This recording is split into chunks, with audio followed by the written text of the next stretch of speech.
So Étude Xpress is for people that are looking to take that next serious step towards professional actor training. Like, everyone has an internal dialogue. Like, you have that little voice that tells you this isn't really happening. With his thing, you can kind of leave that behind, what we call emptying. So you leave that behind, close your eyes, just let yourself open, let yourself accumulate these circumstances, and they happen for real. That is the difference actually in the way that the two different ways of thinking about acting, because if you are aware of yourself, then you're walking on stage or on set and you might say a line and suddenly you think, oh, that didn't sound too good, or it did sound good, or you become aware that you made a movement and you think, oh, I shouldn't have done that. If you have that experience, then your acting is very conscious. It's not unconscious at all, and we need it to be unconscious because human beings largely work unconsciously, and that's what we're trying to reflect. So I also went on Brian Timoney's Étude Xpress course. It's a 5-day in-person course. I really enjoyed it. I just love etudes, and it really helps you live in the moment, as it's one of the foundations of building blocks to being in the moment. When it comes to acting, you want to act on impulse, and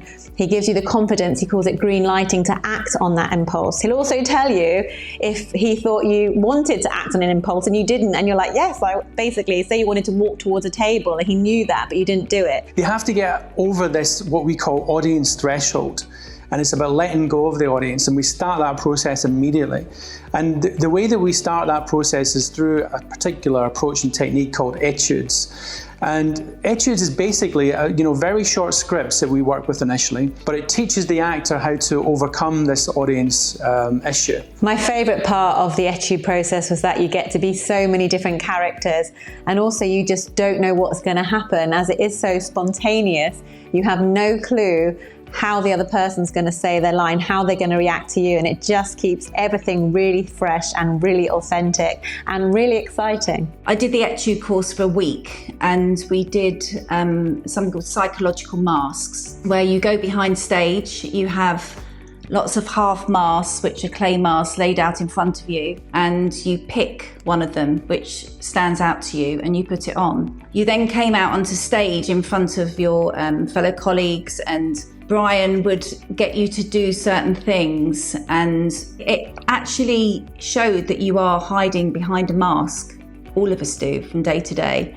And putting different masks on, you do become a different person. You can't fake real emotion. It's, at the end of the day, if you want to move an audience with emotion, you have to be emotional. And emotion's contagious. In fact, great actors usually have very poor impulse control, which is a good thing, right? Because it means that they're not second guessing about whether they should take an action or whether they should do something. They just do it impulsively. And that means it's very exciting to watch. And that's why we teach you how to, take these impulses and identify them. You open your eyes and you're seeing through the eyes of the character. And it helps you really just live in that moment and react spontaneously, and helps you be really authentic in that moment. But when actually somebody watches a great actor and the emotion that the actor is going through, the audience get infected by that emotion themselves, and they start to go through it too. But that only happens if the actor's actually going through emotion.